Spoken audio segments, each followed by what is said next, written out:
So it's dinner time. I'm starving, and I'm gonna do the first poem I ever wrote, which was around this time last year. I believe in two things, and as reflected in my poetry. One is food, and the other is heartbreak, and then hopefully my own empowerment later on. But this one is an ode to full-fat yogurt. To full-fat yogurt. Sitting at the kitchen counter, I gaze at you between guilty bites and feel like I've been lied to. Your skim sisters fed me nothing but sadness, starved my body and mind, replacing what it demanded with chemical tricks. Our eyes met on a refrigerated shelf and I found you. Your presence feels like rebellion, Tesco finest Greek-style revolution, with honey. Together we overthrow the tyranny that forced emptiness down my throat. It has not made me small or pure. It has not made me beautiful. I smile at you, my accomplice. We are partners in a scandalous crime, striking fear in the hearts of postmenopausal Activia spokeswomen, personal trainers, health bloggers. You taste like sin on my tongue, but every mouthful is redemption, white light filling the cracks in my bones and the gap between my thighs. The midnight hum of the fridge is our battle cry. We form an alliance, sign a peace treaty. With a steady stream of milk fat as reparations, I end the war with myself.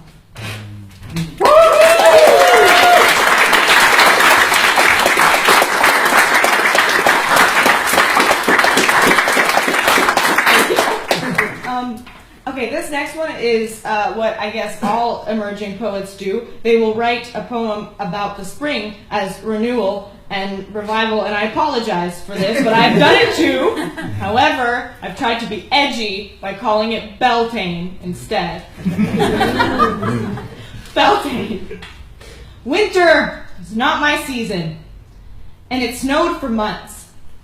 Enough time to realize you can't warm your bones with a daily run, or 1,000 cups of tea, or the flame emoji.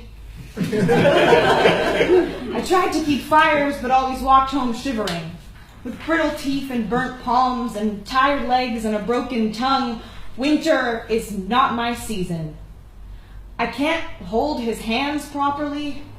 His fingers, like icicles between mine, melting, disappearing when he touches me too long. I'm left wondering if they were ever there, but if they weren't, why am I so damn numb?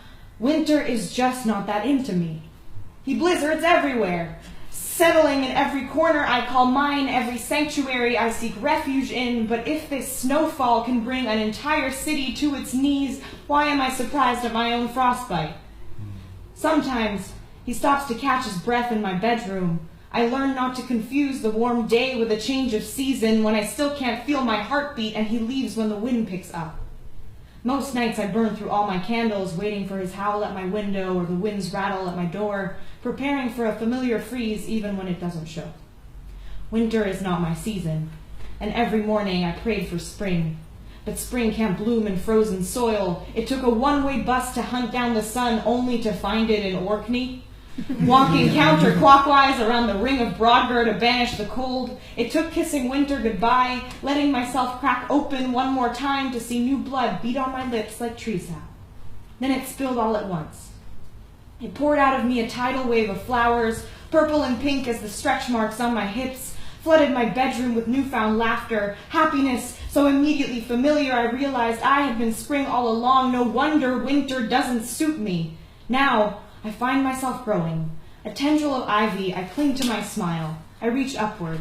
Now I laugh as watermelon juice drips down my chin, turns sticky on my fingers, summer evening evaporating anything that isn't sweet. Now I eat 2 slices of cake at 3 a.m. on Calton Hill, maybe because my night walks taught me that a glittering skyline pairs well with chocolate, or maybe just because I can. Sometimes, on cloudy days, winter will ask me how I am. His eyes glinting with snowflakes instead of friendship, but I always smile. Cheeks plump with all the ice cream I want, and tell him I'm fine. Isn't this weather amazing? Woo!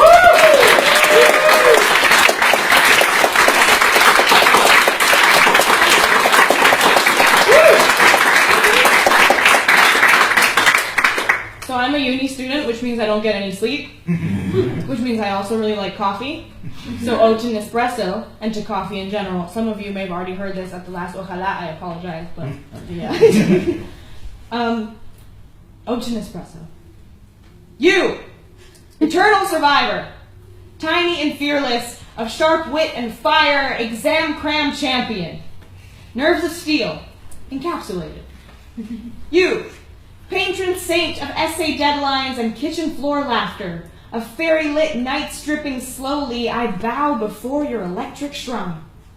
Oh, healer of hangovers, sanctuary of the sleep-deprived, the wretched pray at your temple. You, sacred teacher, wisdom shining through murky depths, in every sip a new lesson. 1, only bitter if mistreated. Watch as I can't do it. 2, I may seem sour at first, but I'm pretty damn sweet if you acquire my taste. 3, we all come from the earth, and to her we all return, so life is really too short for a bad cup of coffee. You, purest love, caffeine buzz butterflies making my heart beat faster. You keep me up all night. Yet still you are the only one I want to spend my mornings in bed with. But also, Nespresso, purest love, because your bubbling on the stove is the sound of me taking care of myself.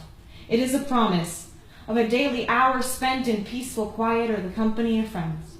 A happy safety net coating anxiety's sharp ribs with milk and sugar. You see, loving you is really loving me, because when the whole world screams nothing but challenges, you remind me to face each one, grin, and say, what else?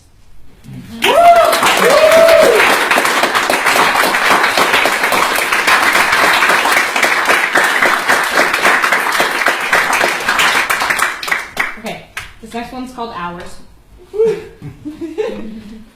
Thank you, Robbie. Clock stopped at a last black coffee and green tea. Got home, locked the door, slid down onto the kitchen floor. With a single outstretched arm, stacked my coat, the book you gave me, crumpled tissues, an Oreo. This limp cairn, an empty tomb at which to mourn my unnamed time. Every hour I gave you was a poem I didn't write. Trying so hard to make your name an anagram for love, I forgot how to spell anything other than you. Lost my voice when I held my tongue to let the silence between us speak. We only ever understood each other if I kept my mouth shut. Waited, thinking I would make better art if I rubbed my skin raw with your adventures, bleeding my life onto your sheets, healing scars more interesting to look at after all. Red is the only color that catches your eye, and you might be more permanent if I didn't have to smear frizz and freckles with paint, never drying, staining your lips with disappointment when you kissed me. Spent so long tie-dyeing, it's cool. No worries. Onto my heartbeat, I stopped hearing its Morse code spelling out new verses. In the pencil, not pen, of missed plans with no apology, I forgot my nails are ink black for a reason, too many days making erasers out of my fingertips to produce anything other than blank pages. Poetry is an exclamation, you see, and I sucked my stomach in so hard to fit my waist into your question mark hands that all the words I could have spoken got stuck in my throat. I knew better than to write, because the moment I tried to define my nightly walks down Easter Road, coming to tangle myself into you, you would leave, or I would learn that nothing describes itself.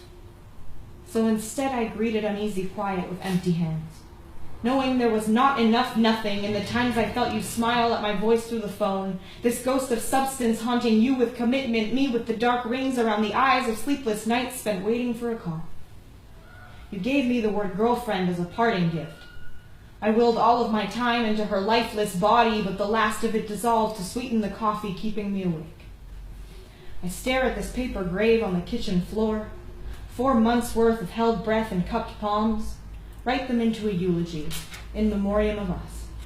Then, with a different pen, trace a new poem on the fleshiest part of my thigh, staining my skin with minutes mine, not ours. Woo!